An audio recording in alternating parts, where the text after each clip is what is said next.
I like sriracha, and today we're going to make us some fermented sriracha sauce.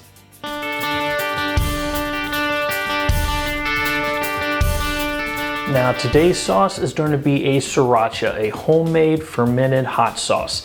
Now I personally love this sauce, and I've made this a couple times in the past, but unfortunately I've not made it recently because I haven't had any red jalapenos, and the store didn't actually have any red jalapenos that I was able to pick up. But I did stop in the store the other day and they had a nice sign that said red jalapenos, so great, went over there, grabbed some, but got looking at the pepper. They're not red jalapenos. I do believe these are Fresno peppers, but Fresno peppers don't work just as good. You can use the red jalapenos or the Fresnos, and you still make the recipe. But today we're going to be using the Fresnos, and we're going to go ahead and get the recipe together. Now I picked up a couple pounds of these Fresno peppers, and what we want to do is we're going to go ahead and cut them up, and I want to cut up 1.5 pounds of these peppers. Now when you are selecting peppers to use in a fermentation, you kind of want to get the freshest peppers you can because that will have the majority of the lactobacillus in there. But these peppers right here, when I got to looking at them, are the best of the bunch that they had in the box that I was digging out of. But you can actually tell because the stems are getting a little bit darker that these have actually been sitting. These are probably picked a couple weeks ago. That's going to be my assumption. I could be wrong on that, but that's what is kind of looking at. But when you're picking out peppers to use to cut up in a fermentation, these are going to be fine without a problem as long as there's no damage on it. But you could have one here, like you can actually see right here on the tip, and hopefully that comes in on this shot, but the tip is getting a little bit brown, so that's not anything that you want to use in your fermentation. So I'm going to go ahead and cut that off. I'm going to cut these up, put this in the bowl here, and weigh this out to 1.5 pounds.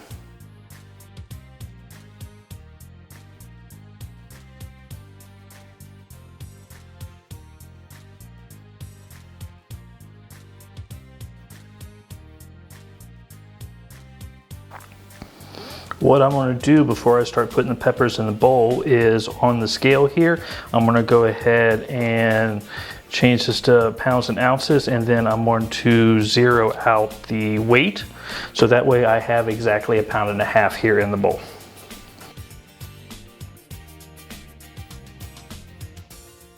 Now that we actually have our 1.5 pounds of Fresno peppers cut up, we're going to go ahead and add in some garlic.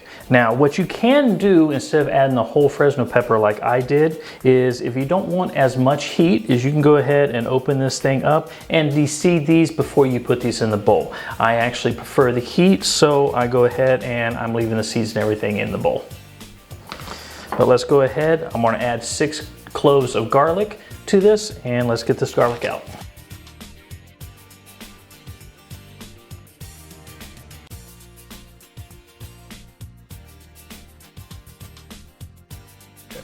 Now that we have the peppers and the ingredients, it's actually time to blend everything together. But I do want to first say, if you're trying this recipe and you're not used to peppers, please wear gloves, because you don't want all of that capsaicin on your fingers and you accidentally rub your eye, touch something else or anything like that, and then you have a burning sensation you're not happy with. But like, you'd be happy with the burning sensation regardless anyway. But just be safe, go ahead and wear gloves if you're actually not used to the peppers. I typically don't unless it's a super hot, but that's just me, and my wife says I'm not smart, but oh well. What we want to do is take the 1.5 pounds of the Fresno peppers and go ahead and stick them in the blender. We'll get these started and then we'll work on our other ingredients.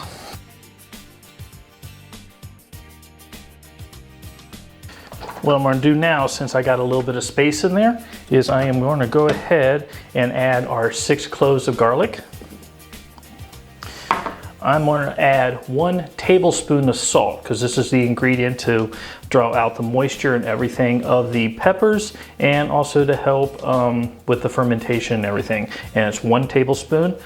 Also, this is a kosher salt. You can use sea salt. Any kind of salt will work as long as it don't have iodine. If you use an iodine salt, it will actually kind of change the flavor of the overall fermentation, and I don't really care for that. And then you want to use 1/4 of a cup of packed brown sugar.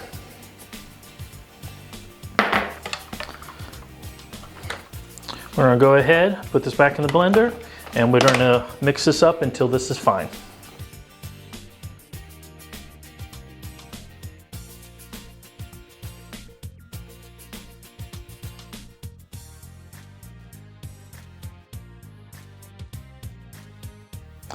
Now that we took the attachment out of the blender, if you take a look at everything, you can actually see the amount of liquid and everything. That salt has started drawing out all the moisture and stuff out of the peppers. So this is actually a real good look. Also too, when you're blending it up, it don't actually have to be real fine or anything, because all we're doing right at this point is making a mash.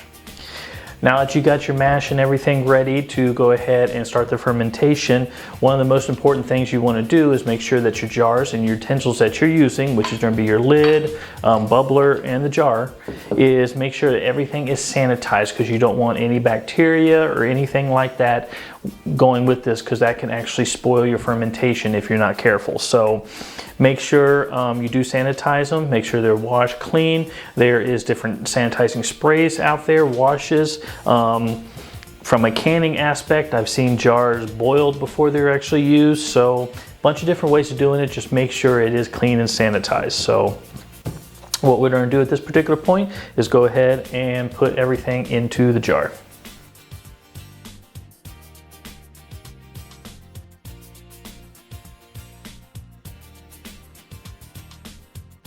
And what you want to try to do is not make a mess like I did, but hey, it happens. I'm going to go ahead and I am going to wipe down the sides and top of the jar here. So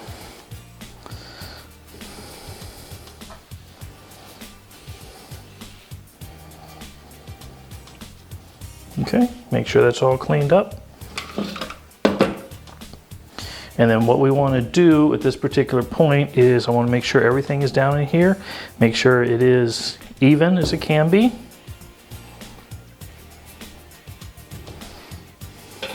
Okay. We're going to go ahead and with the bubbler, I'm going to go ahead with the hole with the lid in it. Go ahead and put in our grommet. I'm going to take my bubbler, I'm going to stick it in here. Now, the trick is with the bubblers is you want to stick them in here, but you do not want the bottom of the bubbler taking contact with the actual surface of this, or otherwise it won't let the air or everything come out.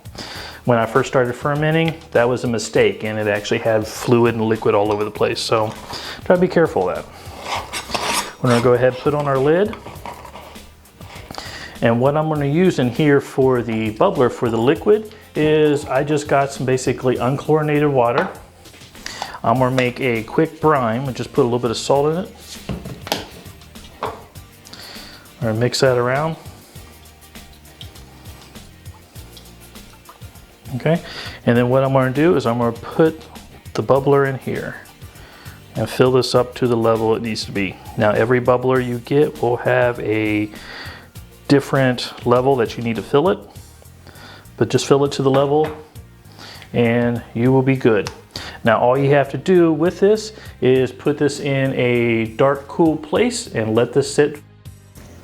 Now, I just want to go over here on a daily basis of how the fermentation is actually going, so you can actually see how it's changing. And on day number 2, there's still not much activity on this at all. So we're just going to wait. Now on day 3, there is a little bit more activity. I'm starting to see some bubbles from the fermentation, and this is where I'm going to go ahead and start stirring this up on a daily basis, just to make sure everything is still good during the whole process here. Now, this is going to be day number 4, and you can actually start seeing that there is a lot more bubbles inside the fermentation. And on day 4, we're going to actually stir this up again, and you can actually see that it's starting to separate really a lot on the bottom itself. So this is showing that it's got a real active fermentation, and it's doing very, very, very well. Now we're at day 5. You can actually see some more separation of the actual fermentation here. Now, this is day number 8, and we're going to get ready to process the sauce. As you can take a look on here, that we still have some nice little bubbles that are still forming from the last time that we stirred this up. And so it is still performing and processing. But at this particular point, we want to go ahead and stop the fermentation and start processing our sauce. So what I'm going to do now is I'm going to go ahead and unscrew the fermentation. Now through this process of me opening it up and stirring it, it has actually smelled wonderful. So great smell. But what I want to do here at this particular point is I'm going to go ahead, I'm going to put this into a blender again. I'm going to blend this up really well. And then we are going to go ahead and strain it. So let me go ahead and get this in the blender and we'll do it.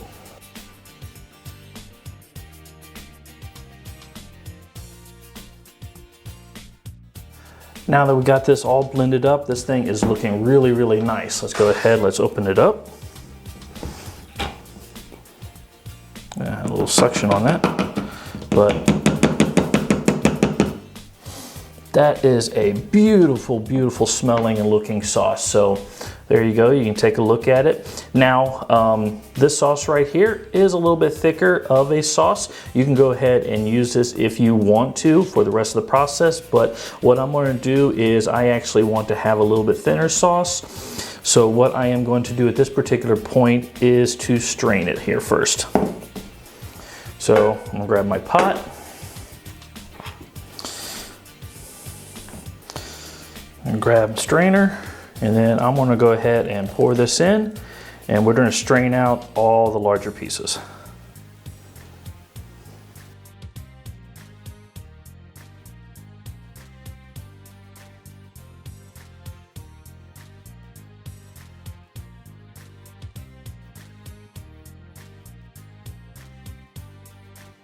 Now, once you have all the liquid and everything strained out through here, you want to go ahead and save this here. The pulp, this stuff is really good, especially if you want to dry it out, crush it up, make some seasoning and everything out of here. This stuff is prime stuff, so don't ever throw this stuff out. Go ahead and make a seasoning out of it. But once you have this all done and everything through, you're going to have a nice bit of Sriracha sauce in here, and at this point we're going to add our vinegar and get to the cooking.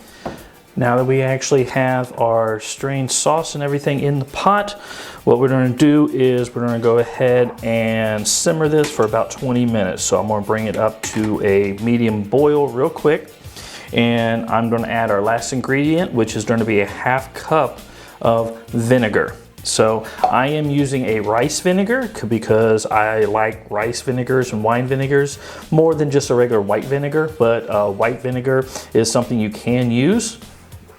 But I'm just going to go ahead and put it in here, stir it up.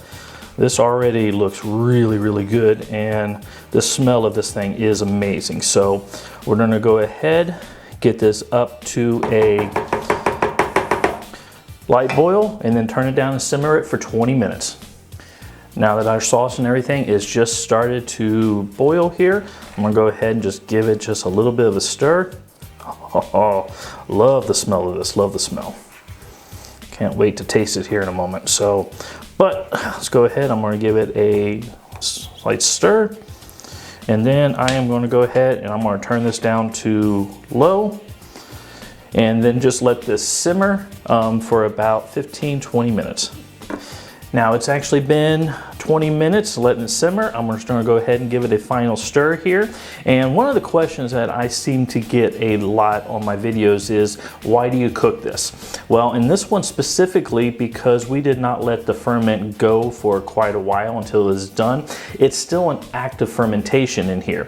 And when you go ahead and cook it at the end, it actually stops the fermentation and actually extends the life of this. So I'm not actually testing this to see exactly what the pH is, but me just knowing and cooking this, I'm going to be able to have this in the refrigerator for a couple months easy. It won't last that long, but I can put it in there and I don't have to worry about it spoiling or going bad early. So that's actually why I cook it. You don't technically have to cook it, especially when you're adding the vinegar, but it does shorten the overall life of the actual sauce. So I recommend going ahead and cooking it. now that we got the sauce and everything cooled down, let's just go ahead and let's give it a taste here. So we'll go ahead and try this out. Very, very nice. You get the flavor of the peppers in here, plus you get the heat and everything that comes along with that too. Get a slight taste of the vinegar, but I kind of like using the rice vinegar, so it's a little bit lighter. But overall, it got a very, very, very nice flavor. So this is really nice. This is exactly what I wanted. Now, a couple things that you can do with this recipe is you can actually cut down on the heat by taking out some of the placentas and some of the seeds, because that's where a lot of the heat of the peppers go, and that will lower the overall heat level but still maintain the flavor of the sauce. Also too is when you are at the point of cooking it, when you're tasting it, you can go ahead, you can add some more salt if you want to. You can add some more sugar if you want to, white sugar, brown sugar, to make it a little bit sweeter, or you can add a little bit more vinegar. Also too, if it's not as thin as you like it, at that particular point, you can add more vinegar, or if you don't want a more vinegar taste, you can actually add some water to it. You have a whole lot of different options that you can actually use, and what I suggest, and I say all the time, is make the sauce your own. I'll give you kind of an idea of a game plan of what I do, then go ahead and customize it for yourself. But at this particular point, we're gonna go ahead and bottle this up.